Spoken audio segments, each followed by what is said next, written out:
A serene summer afternoon in an upscale suburban neighborhood is shattered when a single racist remark cuts through the air.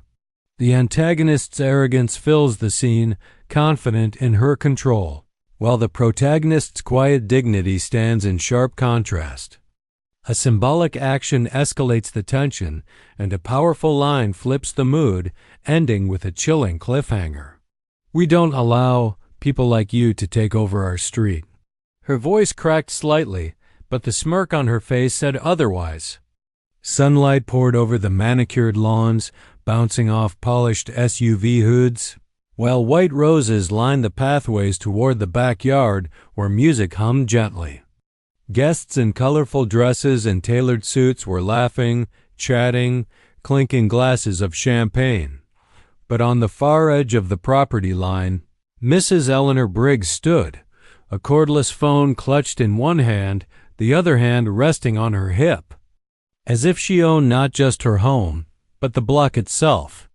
The smug tilt of her chin matched the cutting tone in her voice. "Is this some sort of block party?" she asked loudly, her gaze sweeping over the group of mostly black guests. She didn't bother hiding the way her nose wrinkled, as though the air itself had shifted into something she didn't want to breathe. Across from her, Malik stood tall in a charcoal gray suit, crisp white shirt, and a deep burgundy tie. The sunlight caught the fine lines at the corner of his eyes, the kind that came from years of laughter, but now they were still. He didn't flinch, didn't shift his weight. The breeze caught his lapel, carrying with it the scent of fresh lilac from the wedding arch behind him. A murmur ran through the crowd. Some guests exchanged glances. Others shifted uncomfortably. Eleanor clicked her tongue.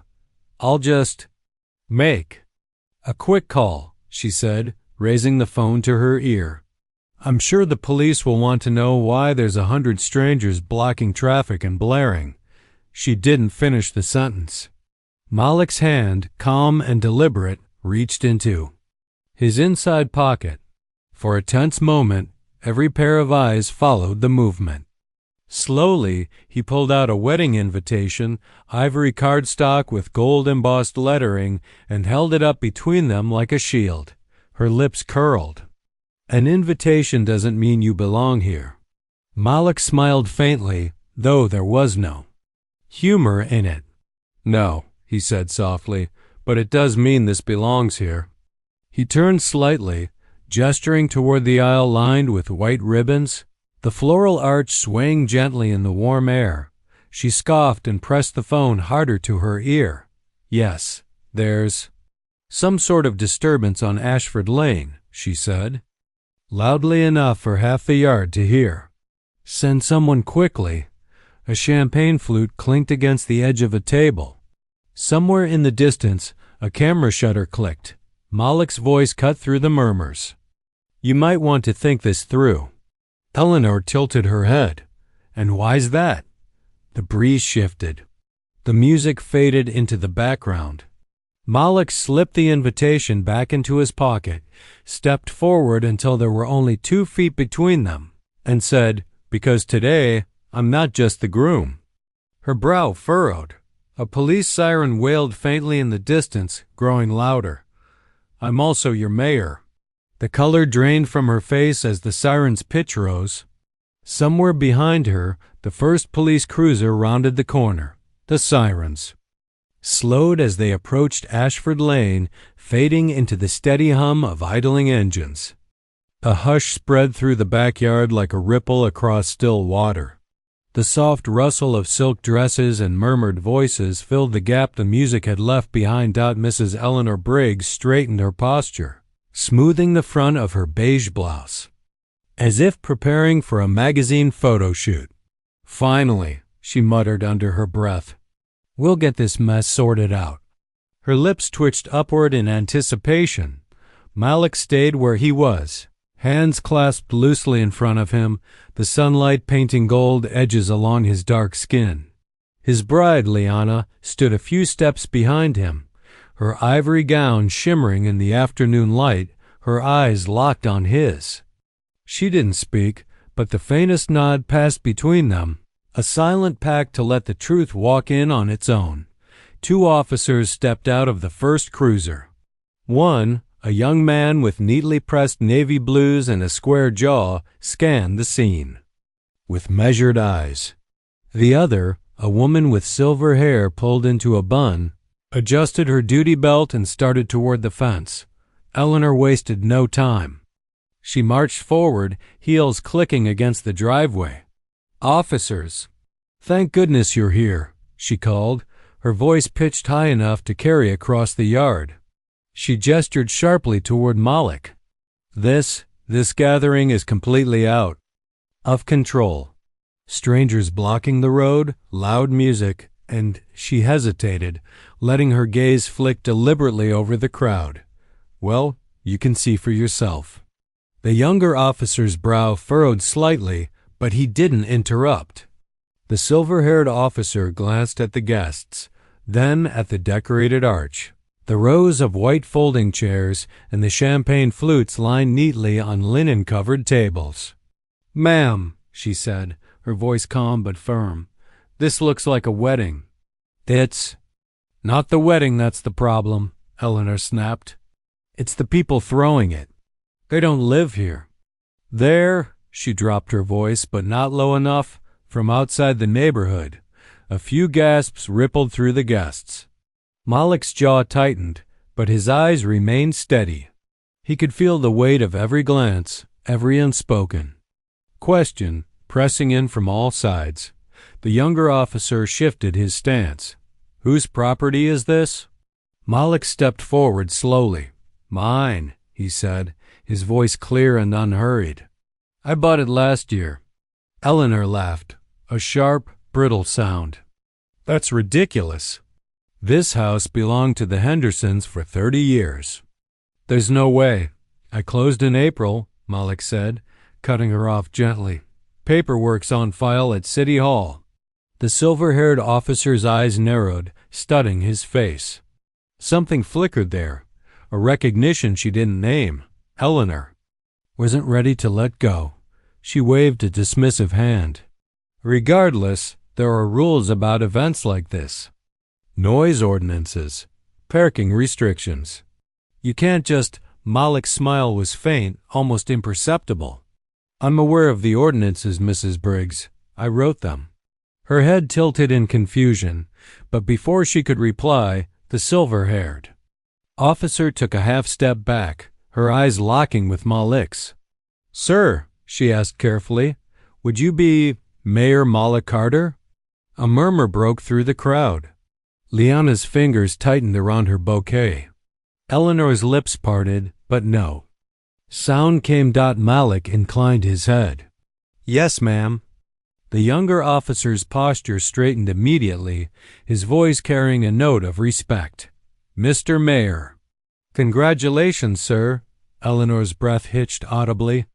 Her gaze darted from Malik to the officers, to the rows of guests who were now openly watching her unravel. "But I didn't," she began, her voice trembling now. The silver-haired officer spoke over her, a quiet firmness in her tone. "Ma'am, I think this matter is resolved." Resolved. The word landed like a gavel strike. The younger officer tipped his cap toward Malik. "Enjoy your day, sir." As they turned to leave, Malik's eyes followed Eleanor. She was still rooted to the spot, her fingers twitching against her hip as if searching for another weapon in her arsenal. But the air around her had changed. The certainty she'd carried like armor was cracking, piece by piece. Malik didn't move toward her. He didn't need to. Instead, he turned back to his guests, the faintest warmth returning to his expression. "Shall we continue?" he asked. The applause started softly, then grew, spilling over the hedges and into the street.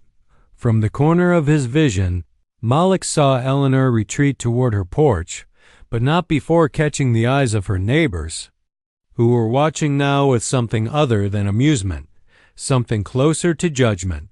The music returned, softer this time, as if the musicians themselves were still unsure whether the celebration could breathe again.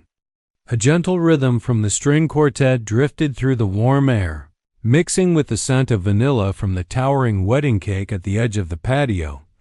Malik's hand found Liana's. Her fingers were warm, steady, her smile small but luminous. "You okay?" she murmured. He glanced toward the street, where the last police cruiser turned out of sight. "I'm fine," he said, though the measured weight in his tone said otherwise. Guests moved about in small clusters, conversations dipping, low and rising again like waves. The incident had given them all something to carry, something heavy and sharp-edged, but most tried to wrap it in light-hearted chatter. Still, Malik caught fragments. She really called the police? Unbelievable. I mean, the mayor? He wasn't looking for them, but their words floated to him anyway. Every phrase was another pebble dropped into the still pond of his mind. Across the yard, Eleanor was not on her porch anymore. She stood just beyond the hedge, talking in a fast-clipped whisper to another neighbor, Mrs. Callahan, who wore an apron dusted with flour and had clearly abandoned her baking mid-recipe. Eleanor's gestures were sharp, her head darting in Malik's direction more than once. Mrs. Callahan's face shifted from surprise to something colder. Whatever Eleanor was selling, not everyone was buying. The toast began. Malik listened as his best man, Devon, raised his glass and told a story about the first time he met Liana. It was warm, funny, and soaked with affection, yet Malik could feel Eleanor's stare even as laughter bubbled around him. When the cake was cut, the photographers circled like quiet moths, capturing the smooth glide of the knife through frosted tears. The sweet aroma filled the air. Liana fed him a delicate forkful, her eyes crinkling at the corners. He returned the gesture, brushing. A crumb from her lip with his thumb dot, it was a perfect moment. Almost dot beyond the garden's edge, a camera lens glinted in the sun. Malik's gaze sharpened. Eleanor stood there, phone raised, angling for her own shot. Devon noticed too. "Man, she's bold," he muttered under his breath. Malik kept his voice low. "Let her have her pictures. The truth won't hide in them." He could have walked over, could have told her to leave. But part of him knew that confrontation wasn't the sharpest blade he could use. Sometimes the quieter weapon cut deeper. The reception flowed on. Guests clinked glasses, the quartets. Tempo quickened and the dance floor came alive. Malik and Liana moved together under the fairy lights, her veil brushing against his shoulder, the murmurs fading into music. But even in that cocoon of celebration, Malik's mind wandered. He thought of the policies he'd fought for in City Hall, the meetings where his presence had been questioned before his credentials were even read. He thought of the neighborhoods where he'd promised change, the ones that looked nothing like Ashford Lane. This wasn't just about a wedding. Interruption. This was about a pattern. By the time the first stars began to prick the evening sky, Eleanor had disappeared from view, but her absence felt less like retreat and more like planning. Malik had seen enough faces like hers to know humiliation was never the end. It was a beginning. The mayor in him took note. The man in him held his bride closer. Under the twinkle of the garden lights, Malik leaned to Liana's ear. "Whatever comes next," he whispered, "we don't bend." She looked up at him, eyes steady. "We never have." And somewhere unseen, Eleanor closed her curtains and picked up the phone again. Eleanor's kitchen smelled faintly of lemon polish and bitterness. The blinds were drawn tight, shutting out the faint glow of fairy lights still flickering from across the street. Her cordless phone sat on the counter beside a notepad scrawled with names. She dialed the first number without hesitation. "Margaret, it's Eleanor," she began, her voice dripping with false urgency. "You won't believe what's happening next door. Oh, it's gotten completely out of hand. There were police, Margaret, Yes, police. She paused, listening, then leaned against the counter. No, he says he's the mayor, but honestly, anyone can claim that. You can't trust, well, you know. By the time she hung up, she'd already decided who the next call would be. And the next. Names from the neighborhood association, the local garden club, even the couple who ran the corner cafe, one by one. She planted the same poison seed. Outsiders, noise, disruption. In her mind, she was doing damage control. Across the street, Malik wasn't blind to the movements in her windows. From the garden table where he sat with Liana, sipping from champagne flutes, he caught the shadow of her pacing. The faint blur of her form lifting the phone again and again. Devin leaned in, lowering his voice.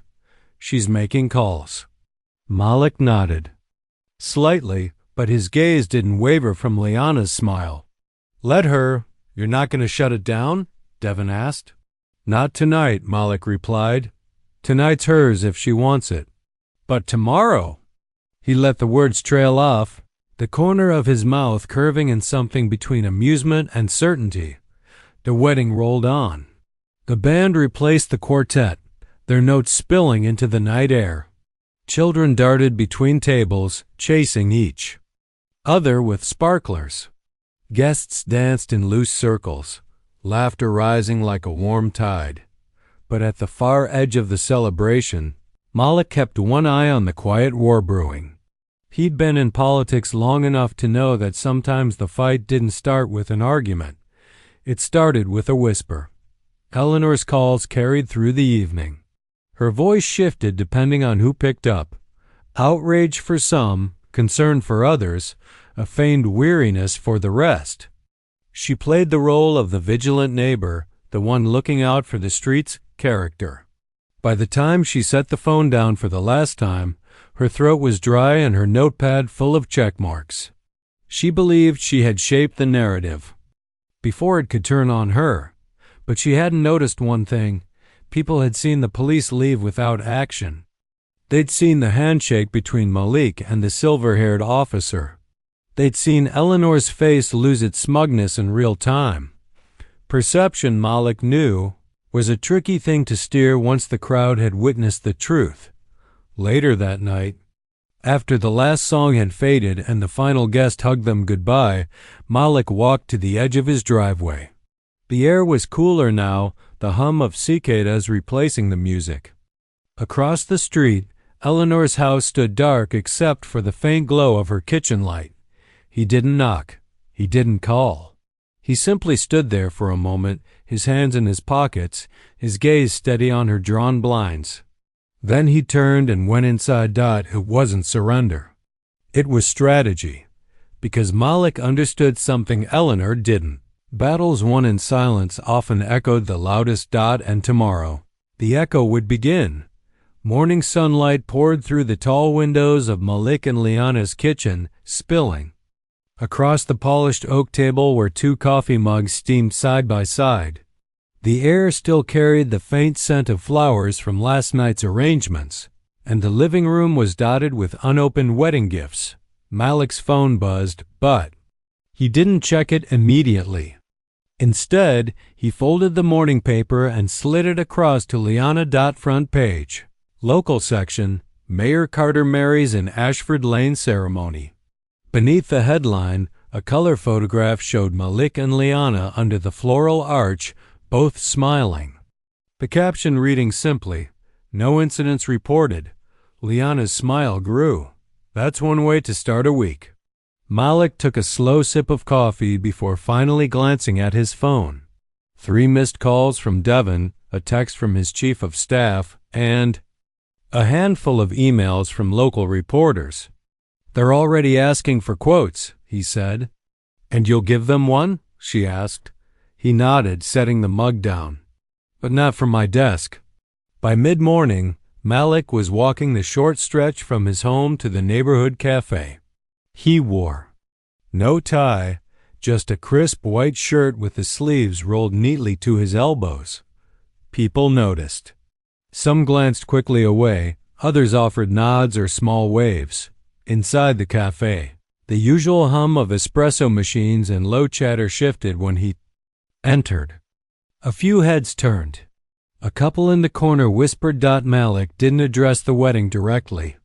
Instead, he moved through the room with easy familiarity, asking about someone's mother's recovery, congratulating a student on her scholarship, thanking the cafe owner for supporting the library. Fundraiser. The story Eleanor had tried to see the night before had no soil here.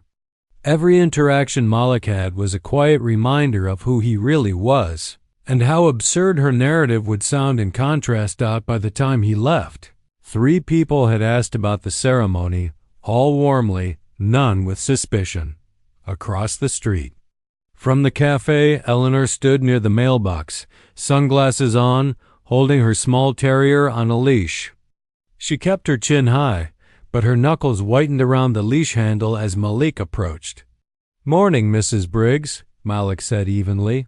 She gave a tight smile. "Morning." He paused just long enough for the silence to grow noticeable. "Beautiful. Day for a walk." She murmured. Then he stepped past her, leaving nothing more. No accusation, no invitation to argue.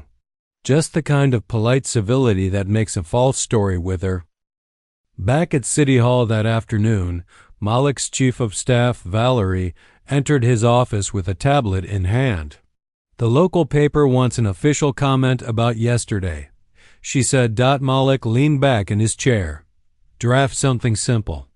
Say, the wedding was a private celebration with friends and family, and the police responded professionally to a neighbor's call with no further action needed." Valerie raised an eyebrow. "No shade?" "Not yet," Malik said. "The truth will do the heavy lifting." By the time evening settled in, the online version of the paper had been updated with his statement. The comments section beneath the article began to fill, guests sharing photos of the ceremony, neighbors noting how peaceful it had been, even a few strangers offering congratulations. Eleanor read every one of them. Her jaw tightened with each post that contradicted her version. She had called in favors, whispered to friends, tried to paint the mayor as a disruptive outsider. But daylight had exposed something she hadn't anticipated. People had actually seen the truth. And now they were talking louder than she ever could. That night, Malik and Liana sat on the back porch, a cool breeze drifting through the open yard. Fireflies blinked over the trimmed grass. "Do you think she'll stop?" Liana asked quietly. Malik's gaze lingered on the shadow of Eleanor's house across the street. "No," he said. "But she's already losing ground. In politics and in life." He knew that wasn't just survival. That was the start of a win. By midweek, Eleanor's desperation had grown into a meticulous plan. She sat at her kitchen counter with a legal pad, writing bullet points in her looping cursive. Community unity rally. Concerned neighbors. Restore the old neighborhood character. It sounded harmless, even noble, when she rehearsed it in her mind. But she knew the subtext.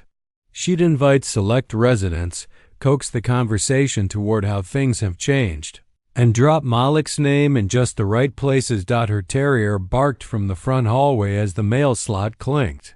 She retrieved a thick stack of envelopes, flipping past bills until she saw it, the RSVP from the local homeowners association president. Yes. That meant legitimacy. 2 days later, Eleanor stood in the center of Ashford Lane Park, a small but manicured green space framed by oak trees. Folding chairs were arranged in a semicircle, a table of store-bought cookies and lemonade sitting just behind her. She wore a navy dress with pearl buttons and a smile practiced in the mirror. One by one, neighbors trickled in. Mrs. Harmon. From 3 houses down, the retired couple from the corner lot, a handful of familiar faces she knew wouldn't challenge her. But then something she hadn't planned happened. Malik arrived. He didn't come alone. Beside him walked Liana, holding a tray of freshly baked pastries. Behind them, two teenagers carried pitchers of iced tea. They moved as if they'd been invited, and in a way, they had. The park was public property. "Good afternoon, everyone," Malik said warmly, setting the tray on the refreshment table without asking.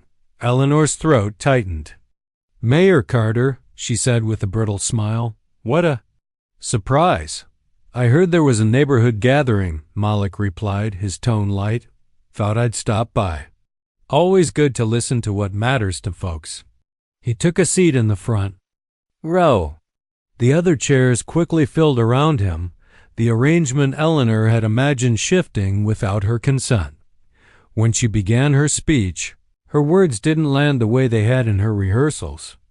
"We've all noticed changes," she started, "and while some changes are good, others can threaten the harmony we've always valued here."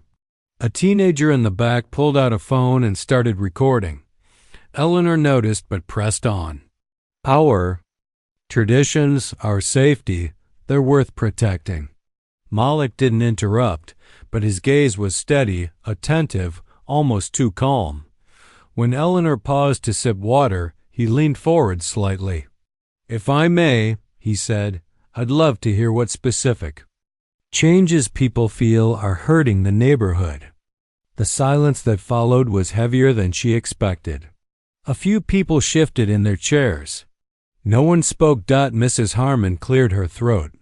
"Well, the park is cleaner than it's been in years, and the new community garden has been lovely." Man near the back added, "The summer fair brought in good business for the local shops." Eleanor tried to steer it back. "Yes, but actually," another voice interrupted, "the police were here last weekend and left without incident.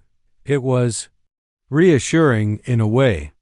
The conversation slipped from her grasp entirely. People began addressing Malik directly, asking about upcoming projects, offering ideas. He listened, took notes, promised follow-ups. The teenager's camera caught everything. Eleanor's forced smile, her attempts to redirect, the way the group's energy shifted toward the mayor. By the time the gathering ended, the lemonade table was nearly empty. Malik was shaking hands, and Eleanor's words had evaporated into nothing. That night, she sat in bed scrolling through her phone when she saw it, the video, uploaded to the neighborhood's Facebook group with the caption, "Today's rally turned into an impromptu Q&A with the mayor, and it was great." The comments flooded in. "Glad I went. He really listens. This is what leadership looks like."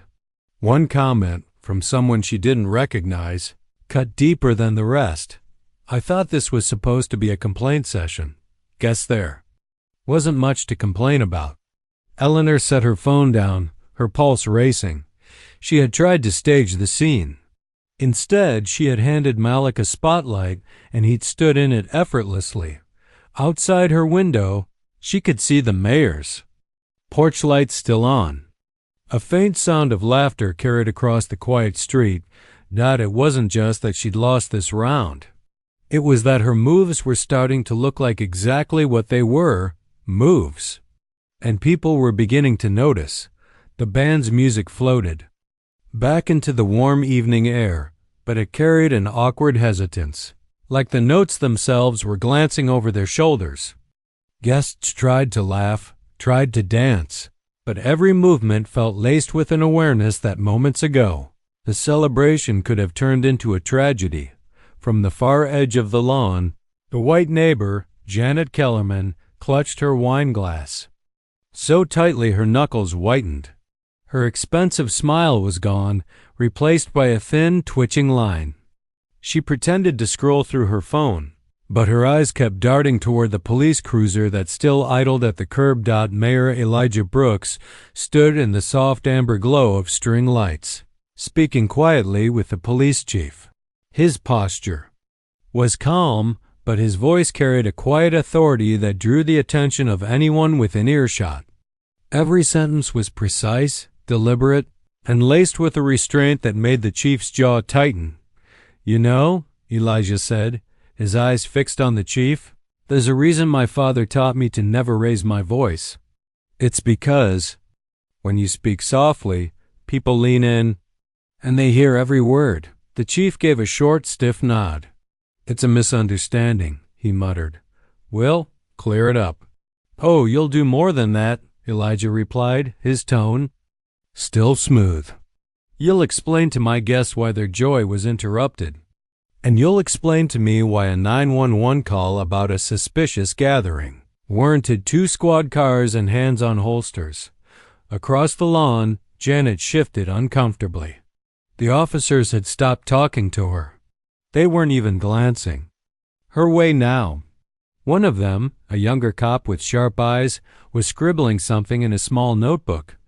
A bridesmaid whispered to the bride, "She's shaking." "She's actually shaking." Janet heard it.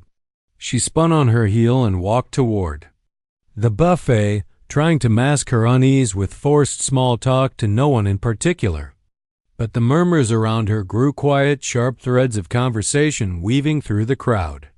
Words like racist, embarrassment, and mayor floated in the air.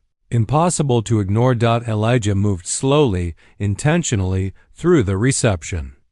Every handshake lingered a second longer than usual. Every smile was paired with a look that said, "I remember." He was building something, an invisible wall around Janet, made of silence and stares.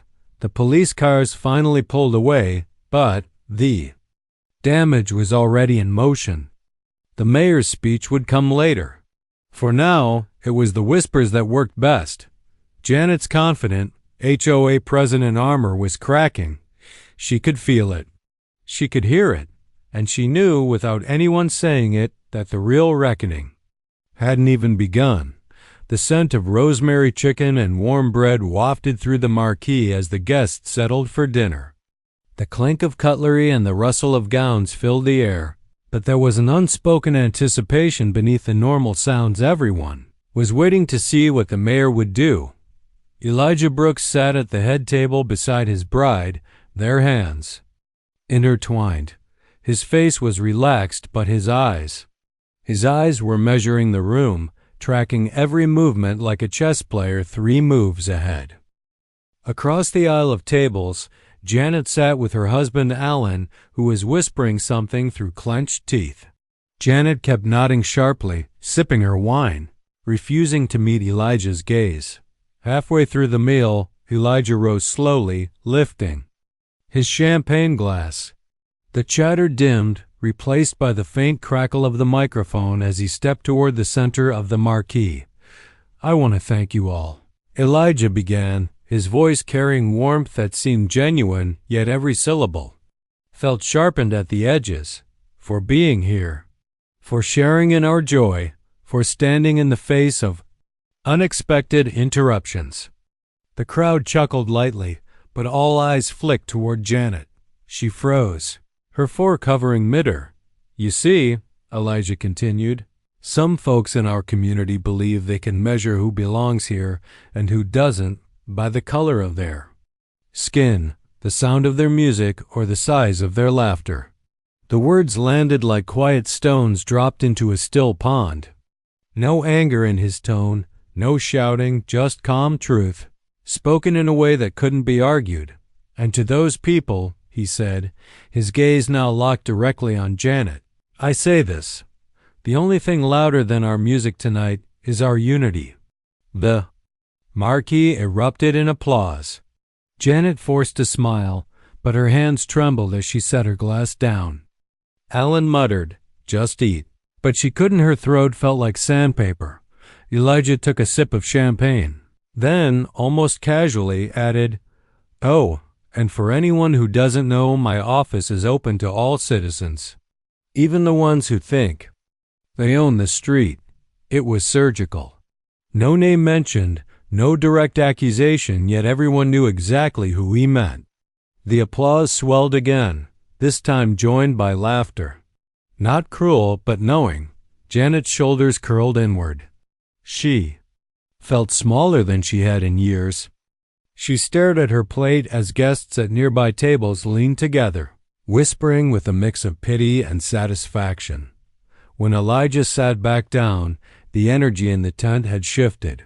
The celebration roared back to life, but around Janet, there was an invisible gap, a space where no one dared to sit too close. The table had turned. And Janet, for the first time, realized she was losing more than face tonight. She was losing the control she'd clung to for years. The wedding wound down in a haze of laughter, music, and dancing feet that shook the ground. Outside, the cold night air carried the sound of the last song into the still streets.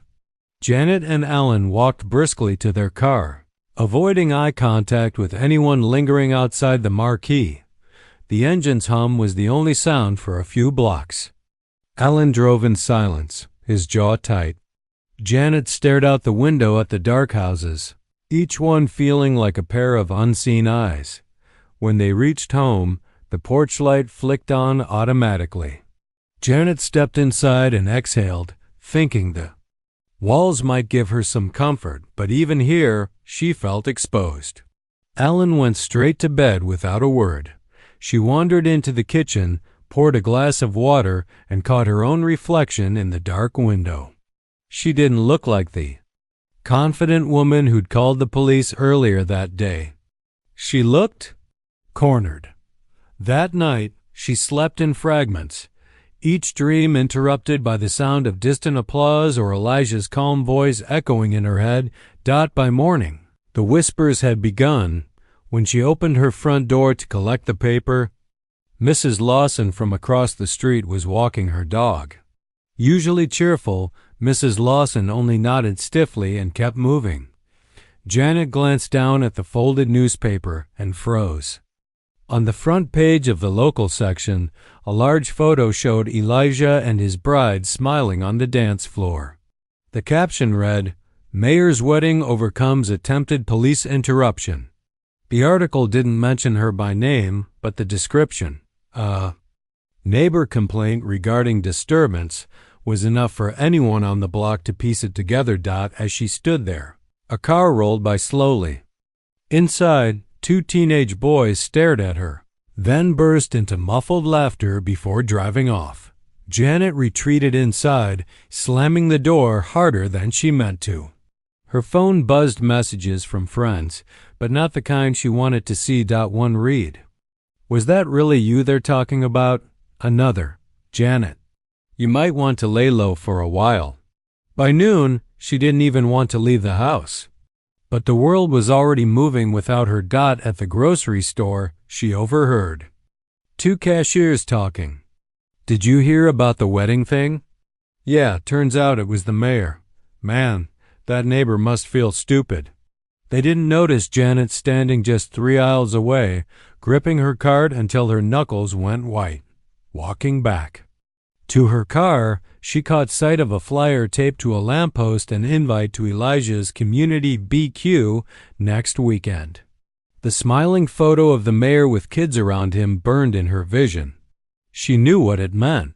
He wasn't just moving on, he was rallying everyone around him. By the time she reached home, Janet's phone buzzed again. This time, it was Alan. "We need to talk tonight. People are calling me about you." She stood in her living room, staring at the message. For the first time, the thought hit her with full weight: this wasn't going away. And the street whispers were only getting louder. The day of Elijah's Community Unity BBQ arrived with sunlight spilling over neat lawns and trimmed hedges. From early morning, the smell of smoked meat and grilled vegetables drifted down the street. Laughter and the sound of children playing echoed in the warm air. Janet stayed inside for as long as she could. She watched from behind her curtains as neighbors she'd known for years carried folding chairs and covered dishes toward the mayor's front lawn. She could see Elijah in a crisp white shirt, shaking hands, hugging people, and laughing in a way that made everyone lean in closer. By noon, the crowd had doubled. Even the local news crew had arrived, their camera catching the bright streamers on the long buffet tables. Janet told herself she'd only step outside for a minute, just to show she wasn't hiding. She dressed carefully pressed blouse, pearl earrings, hair neat, but her palms were damp. Ellen didn't offer to come with her as she walked toward. But gathering, conversation slowed. Heads turned. The path between the houses suddenly felt longer than it ever had. At the edge of Elijah's lawn, she forced a smile. "Hi, everyone," she said lightly. Elijah noticed her. For a moment, silence pressed down like a heavy curtain. Then, with the same calm she remembered from the wedding night, he spoke into the microphone. "Neighbors," he said, "let's take a moment to thank everyone who believes in building, not breaking, in lifting, not tearing down." His eyes met hers briefly. "And in knowing that a community's strength is measured by how it treats every member, no matter what they look like or where they come from." A murmur ran through the crowd. Janet felt heat rise up her neck. From somewhere behind her, a voice called, "You gonna apologize, Janet?" It was loud enough for everyone to hear. She turned, words catching in her throat. I didn't mean, but it was too late." Someone else pulled out their phone, snapping her photo. Another person whispered, and the whisper spread, turning into a low, judgmental hum. Elijah didn't say anything more to her. He simply turned back to the microphone and invited everyone to eat. The crowd shifted toward the food tables, leaving. Her standing alone on the edge of the lawn. It was a different kind of silence, now not the absence of noise, but the absence of welcome. She walked back home slowly, the sound of music and conversation fading behind her. On her porch, she paused and glanced back. She could see Elijah lifting a little girl onto his shoulders, the crowd around him laughing and clapping. For the first time in her life, Janet understood that her name, once tied to every charity meeting and block party, was now a cautionary whisper. The mayor hadn't needed to punish her. The neighborhood had done it for him. And as the sun set over the street, the divide was permanent.